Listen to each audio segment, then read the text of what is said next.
Hello అందరికీ welcome back to our channel ప్రకాష్నిస్ world.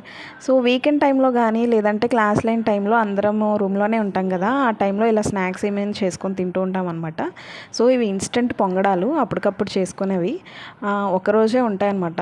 Next డేకి కొంచెం గట్టిగా అలా అయిపోతాయి. సో ఏంటంటే బియ్యంని అరగంట నానబెట్టుకోవాలి. నానబెట్టుకున్న తర్వాత గట్టిగా అంటే వాటర్ ఎక్కువ వేయకుండా మిక్సీ చేసుకోవాలి.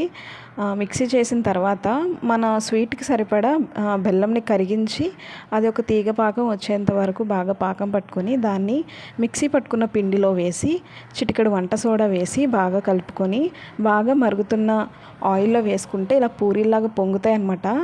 సేమ్ మనం పండగల టైంలో చేసుకుంటాం కదా పొంగడాలు, అదే టేస్ట్ వస్తాయి అన్నమాట. సో వీకెండ్ టైంలో ఇలా చేసుకొని తింటూ ఉంటాం అనమాట. ఇలాంటి వీకెండ్ ఈజీ రెసిపీస్ కోసం అయితే ఈ ఛానల్ని సబ్స్క్రైబ్ చేసుకోండి. That's it for today. Subscribe for more.